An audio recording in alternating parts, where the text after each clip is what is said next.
सुभाष चंद्र बोस, एक ऐसा नाम जो भारत की आजादी की लड़ाई में वीरता और साहस का प्रतीक बन गया। 23 जनवरी 1897 को ओडिशा के कटक में जन्मे सुभाष एक अमीर और सम्मानित परिवार से थे। उनके पिता जानकीनाथ बोस एक जाने माने वकील थे। सुभाष ने अपनी शुरुआती पढ़ाई कटक के रेवेंशा कॉलेजिएट स्कूल से की। बचपन से ही उनके अंदर देशभक्ति की भावना कूट कूट कर भरी थी। उन्होंने हमेशा गलत और शोषण के खिलाफ आवाज उठाई। उनके मन में बचपन से ही देश की सेवा करने का जज्बा बहुत गहरा था। वीर सावरकर और महर्षि अरविंद जैसे क्रांतिकारियों की जीवन गाथाएं पढ़कर वे बहुत प्रभावित हुए। अपनी शुरुआती पढ़ाई पूरी करने के बाद सुभाष आगे की पढ़ाई के लिए कलकत्ता अब कोलकाता चले गए। यहां प्रेसिडेंसी कॉलेज में उन्होंने दर्शन शास्त्र में ग्रेजुएशन पूरा किया। आगे की पढ़ाई के लिए सुभाष इंग्लैंड चले गए। उन्होंने इंडियन सिविल सर्विस की परीक्षा पास कर ली, लेकिन भारत में अंग्रेजों के शासन के खिलाफ अपने बढ़ते विरोध के कारण उन्होंने नौकरी छोड़ दी।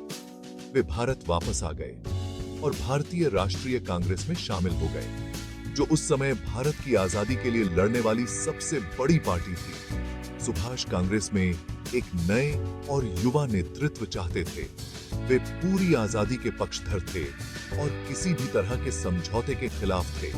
उनका मानना था कि भारत को अपनी आजादी के लिए लड़ना होगा, न कि अंग्रेजों से भीख मांगनी होगी। उनके भाषणों ने लोगों में जोश और उत्साह भर दिया। दूसरे वर्ल्ड युद्ध के दौरान सुभाष चंद्र बोस ने भारत की स्वतंत्रता के लिए एक नया मोर्चा खोला।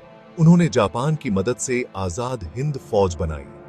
यह सेना उन भारतीय सैनिकों से बनी थी जो पहले अंग्रेजों की सेना में थे और युद्ध के दौरान जापानियों ने उन्हें बंदी बना लिया था। सुभाष ने "तुम मुझे खून दो, मैं तुम्हें आजादी दूंगा" का नारा दिया और हजारों भारतीयों को आजाद हिंद फौज में शामिल होने के लिए प्रेरित किया। हिंद फौज ने अंग्रेजी सेना के खिलाफ कई जगहों पर लड़ाई लड़ी और भारत की उत्तर पूर्वी सीमा पर कुछ इलाकों पर कब्जा भी कर लिया। गांधी जी से मतभेद और जापान का साथ। सुभाष चंद्र बोस और महात्मा गांधी दो महान नेता जिनका लक्ष्य एक था, लेकिन रास्ते अलग थे। गांधी जी अहिंसा और सत्याग्रह के रास्ते पर चलकर आजादी पाना चाहते थे। वहीं सुभाष चंद्र बोस का मानना था कि अंग्रेजी हुकूमत से लड़ने के लिए हथियार उठाना जरूरी है। दूसरे वर्ल्ड युद्ध के दौरान सुभाष ने जर्मनी और जापान से भारत की स्वतंत्रता के लिए मदद मांगी। उनका मानना था कि शत्रु का शत्रु मित्र होता है। गांधी जी और कांग्रेस के कुछ नेताओं ने सुभाष के इस कदम का विरोध किया, लेकिन सुभाष अपने फैसले पर अटल रहे। पर संपा का है रहस्य का पहरा, नेताजी का अंत। 18 अगस्त 1945 को सुभाष चंद्र बोस की एक विमान दुर्घटना में मृत्यु हो गई। यह खबर पूरी दुनिया में फैल गई। कहा जाता है कि ताइवान में ताइपेई से टोक्यो जाते समय उनका विमान दुर्घटनाग्रस्त हो गया था। हालांकि उनकी मृत्यु आज भी एक रहस्य बनी हुई है। कई लोगों का मानना है कि सुभाष चंद्र बोस उस विमान दुर्घटना में बच गए थे और गुप्त रूप से रूस चले गए थे। भारत सरकार ने भी इस रहस्य को सुलझाने के लिए कई जांच आयोग बनाए, लेकिन आज तक कोई पक्का सबूत नहीं मिला है। नेताजी की मृत्यु का रहस्य आज भी एक अनसुलझी पहेली बना हुआ है। नेताजी की विरासत प्रेरणा का अमरदीप।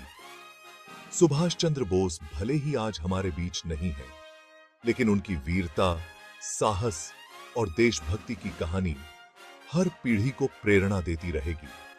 उन्होंने हमें सिखाया कि अपने लक्ष्य पर डटे रहकर हम नामुमकिन को भी मुमकिन बना सकते हैं। उनका जीवन हमें यह भी सिखाता है कि अन्याय और शोषण के खिलाफ आवाज उठाना हमारा फर्ज है। नेताजी सुभाष चंद्र बोस भारत की आजादी की लड़ाई के एक ऐसे हीरो थे जिन्होंने अपनी जान की परवाह किए बिना देश के लिए अपना सब कुछ कुर्बान कर दिया।